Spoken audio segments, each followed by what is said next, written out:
नमस्कार, एसएन सुधा में आपका स्वागत है। मैं हूं शिव कुमार तिवारी। मैं इस समय बागरेचा बास में हूं। सामने ये आप देख रहे हैं विद्या प्रकाश जी बागरेचा का घर है और यहाँ की पार्षद है जो विद्या प्रकाश जी की धर्म पत्नी जी है।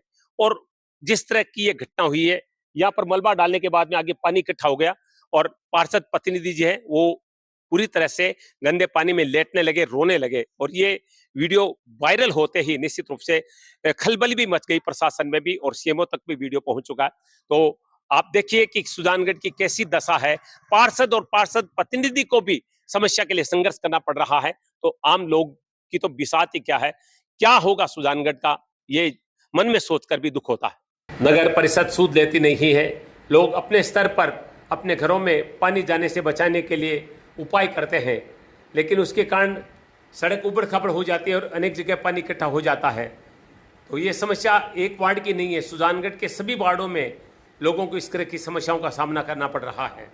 बरसात के बाद में 10-10 दिन तक पानी निकलता नहीं है और घरों में भर जाता है। इस क्षेत्र में घर सारे नीचे हैं जमीन से, घर में पानी नहीं जाए इसके लिए लोग अपने स्तर पर प्रयास करते हैं। ये पार्षद मधु बागरेचा का निवास स्थान है 26 नंबर वार्ड की, और ये इन्होंने भी देखिए ये कूड़ा बना रखा है ताकि घर में पानी नहीं जाए। ये वार्ड नंबर 26 की पार्षद मधु बागरेचा के पति और कांग्रेस के नेता विद्या प्रकाश बागरेचा देखिए गंदे पानी में बैठे हुए हैं और विरोध कर रहे हैं नगर परिषद का पानी की निकासी। ये देखिए लेट गए हैं यहाँ पर गंदे पानी में। यहाँ पर बारिश का पानी इकट्ठा होता है और आसपास के जो घर हैं वो सब जमीन के नीचे है, तो पानी भी इकट्ठा होता है। देखिए नालियों का गंदा पानी है जिसमें ये बैठे हैं। आम रास्ता है ये नलियाबाद से सुजानगढ़ के बाजार की तरफ जाने वाला ये रास्ता है वार्ड नंबर 26, और इसके पार्षद प्रतिनिधि है जो गंदे पानी में बैठे हैं विद्या प्रकाश बागरेचा।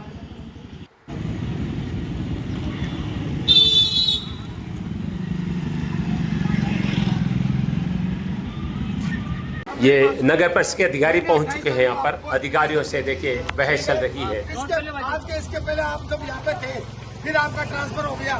मेरा आपने 10 लाख एस्टिमेट बनाया था ना 10 लाख में आपका समाधान नहीं होगा।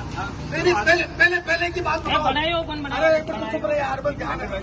आपने एस्टिमेट बनाया था मेरा, वो आपने निरस्त कर दिया ना, किया था ना आपने निरस्त। वो बोले कि क्यों हो गया अपने आप? मेरी बात सुनो,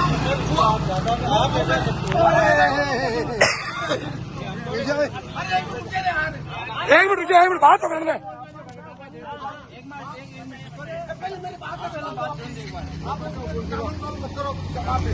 जब आपने मेरा आज के 2 साल पहले या 1.5 साल पहले आपने जब मेरा इसका 10 लाख का एस्टिमेट बनाया था, तो मैंने आपको इतने फोन किए गौतम जी को किया। मेरे को आपने एस्टिमेट की कॉपी क्यों नहीं दी? ये बताओ क्यों नहीं दी मेरे को आपके? इसके मतलब आपके मन में खोट थी? मेरे मन में कोई खोट नहीं है। तो आपने क्यों नहीं बनाया सर? सर तो 3 साल हो गए। पता नहीं देना हमारी कागज पड़े मगर 50 जमा बना रही।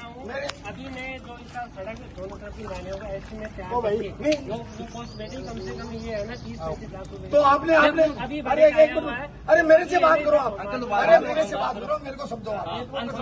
मेरी पहली बात सुनो प्लीज, आप मेरी बात सुनो। आपने अब नया एस्टिमेट बनाया, ठीक है, बना दिया। आपने मुझे क्या कहा था उस दिन? मैं नगर परिषद गया था तेरे को कि आप मेरे पास बजट नहीं है, सरकार के पास अभी आया है। देखो आप झूठ मत बोलो जैन साहब प्लीज, आपने स्पष्ट कहा था। जो तस्वीर आपने आज देखी है वो तस्वीर देखकर हर व्यक्ति को दुख होगा कि सुजानगढ़ की कैसी दुर्दशा हो रही है। आम लोग तो क्या, पार्षद तक परेशान है। जिस तरह से पार्षद प्रतिनिधि विद्या प्रकाश बागरेचा रो रहे थे, गंदे पानी में लेट रहे थे, ये सुजानगढ़ की बदकिस्मती की एक तस्वीर थी और ये गली गली में देखने को मिलती है। देखिए यहाँ पर मलबा डाला गया है क्योंकि पानी इकट्ठा होता है। मलबा डालने से आगे समस्या और ज्यादा बढ़ती है। आम लोग प्रयास करते हैं लेकिन वो प्रयास जो है लोगों की समस्या और बढ़ा देता है क्योंकि कोई प्लानिंग नहीं है। सुजानगढ़ में नगर परिषद में आयुक्त तक नहीं है। इससे बड़ा दुर्भाग्य क्या हो सकता है? इतना बड़ा शहर है, राजस्थान का प्रसिद्ध शहर, कन्हैयालाल जी सेठिया की भूमि है, बड़े बड़े संगीतकारों की भूमि है, लेकिन वर्तमान में पिछले 4-5 वर्षों में जो सुजानगढ़ की दशा है देखकर बड़ा दुख होता है।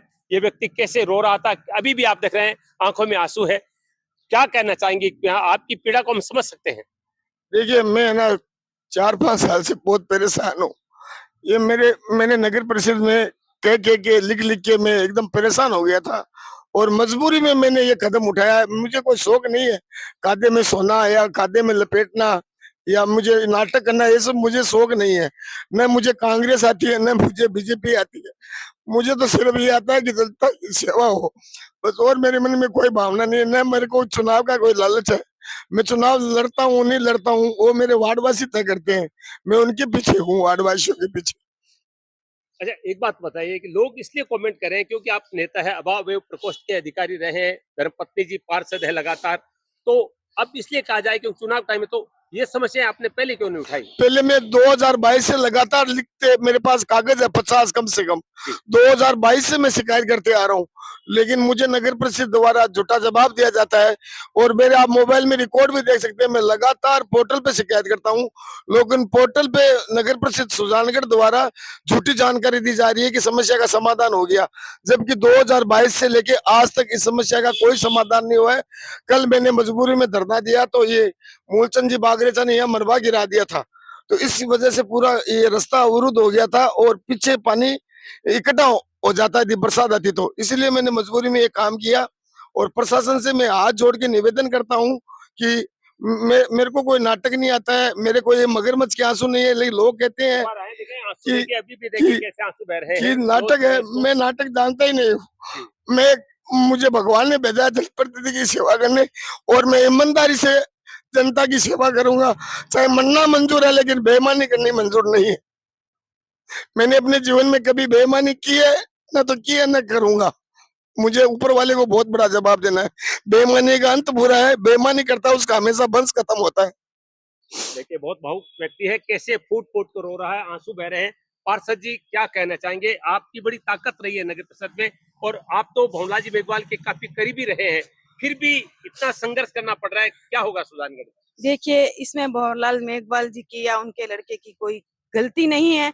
वो अपनी तरफ से पूरी कोशिश कर रहे हैं कि सबका काम हो जाए, सभी वार्डवासी खुश रहे, लेकिन हमारा ये नगर परिषद के जो प्रशासन है वो बिल्कुल सुनवाई नहीं कर रहे हैं। उनकी वजह से आज हमें ये कदम उठाना पड़ता है, नहीं तो कोई जनप्रतिनिधि ये कदम नहीं उठाएगा कि वो कीचड़ में सोए। लेकिन वो मैं उनको 50 बार हम लोगों ने उनको दे दिए थे वो एस्टीमेट बना के, लेकिन उन्होंने हमारी कोई सुनवाई नहीं की, इसलिए हमें ये कदम उठाना पड़ा। कोई कुछ बोलता है, कोई कुछ बोलता है, हमें किसी की परवाह नहीं है। कोई बोलता है कि ये चुनावी हथकंडा है, ये चुनावी हथकंडा नहीं है। मैं क्लियर करना चाहती हूँ, पूरा वार्ड हमारे साथ है और किसी भी वार्ड से पूछ लो। और कल जो हमने कदम उठाए हमारे वार्ड वासियों के कहने से और वार्ड वासियों के अग्रिम आगे होने से हम लोगों ने ये कदम उठाया है। वार्ड वासी बोले हम आपके साथ हैं, आप ये काम करो, और वो पूरे टाइम तक 4-5 घंटे हमारे साथ रहे। तो वार्ड वासी ने कोई शिकायत नहीं है हमसे और हमें उनसे कोई शिकायत नहीं है। लेकिन प्रशासन ने हमारा एस्टीमेट जो हमने एन साहब ने दिया बना के, 10 लाख का एस्टीमेट एन साहब ने बना के वापिस निरस्त कर दिया। और पता नहीं उनकी हमारे साथ क्या जाती दुश्मनी है, वो हमारा काम बिल्कुल नहीं करवाना चाहते हैं। कल जयपुर से फोन आया उनका, तब उन्होंने ये काम करवाया, नहीं तो वो ये काम भी नहीं करवाते। देखिए, कमेंट इसलिए आते हैं, पब्लिक ये सोचते है कि भी 5 साल तक आप पार्षद रही, तो कांग्रेस की सरकार नगर परिषद रही, तो उस समय आपने इतनी बरसात के बावजूद क्यों नहीं किया? ये देखो, 5 साल तक मैं पार्षद रही और हमारा जो सभापति है उसके पास मैं बराबर उसके साथ ही रही हूँ, हर कदम में उसके साथ चली हूँ, लेकिन फिर भी मेरे वार्ड का उन्होंने कोई काम नहीं किया। चाहे वो हमारे पार्टी की हो, मुझे उससे कोई डर नहीं है। उन्होंने हमारा काम नहीं किया है। नगर परिषद का कोई भी जनप्रतिनिधि हम लोग जाते तो हमारा कोई काम नहीं होता। और अब ये जो रीजन है इसका, क्यों ऐसा हो रहा है? ये रीजन मेरा अकेली वार्ड का नहीं है, पूरे वार्ड का, पूरे सुजानगढ़ का रीजन है। खुद बीजेपी वाले मुझसे कहते हैं कि आप कांग्रेस से भी गंदी हमारी बीजेपी है, हमारा भी कोई काम नहीं हो रहा है। तो इसलिए मैं ये बीजेपी कांग्रेस नहीं करने आई हूँ। हम यही चाहते हैं कि सब पूरा सुजानगढ़ स्वच्छ रहे, सब वार्डवासी सब खुश रहे।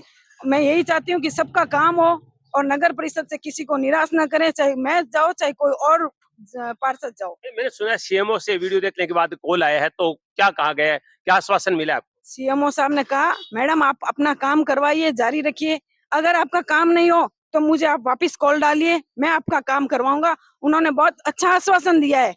आश्वासन से हम खुश हैं, लेकिन पूरी खुश मैं तब होंगी जब हमारा पूरा काम हो जाएगा। चलिए, धन्यवाद बातचीत के लिए। दोनों पति पत्नी देखिए काफी भावुक हैं, और जिस तरह का वीडियो आप देख रहे हैं, किस तरह से एक पार्षद प्रतिनिधि गंदे कीचड़ में लेट रहा है, रो रहा है, और ये सुजानगढ़ की बदकिस्मती है कि इस तरह के दृश्य में देखने को मिलता है। कितना सुंदर शहर है, चूरू जिले का सबसे अच्छा शहर कहा जाता है, लेकिन पिछले 4-5 वर्षों में जिस तरह से बरसात के बाद में सुजानगढ़ की बदहाली होती है, हर व्यक्ति आंसू बहता है। केवल ये विद्या प्रकाश के आंसू नहीं है, ये सुजानगढ़ के आंसू है। और अभी तक देखिए सारे नेताओं के प्रयास के बावजूद भी आयुक्त की नियुक्ति नहीं हुई है, तो किसके पास समस्या लेकर जाए। और अब तो आप जानते हैं कि नगर परिषद जो निरस्त भी हो चुकी है, चुनाव के बाद में नई नगर परिषद बनने वाली है। अब क्यों नेता सुजानगढ़ की तरफ ध्यान नहीं दे रहे हैं, ये समझ में नहीं आता है। आम पब्लिक अगर विरोध करेगी, आम पब्लिक जब तक सड़कों पर नहीं आएगी, मुझे नहीं लगता है कि सुजानगढ़ की दशा सुधर पाएगी।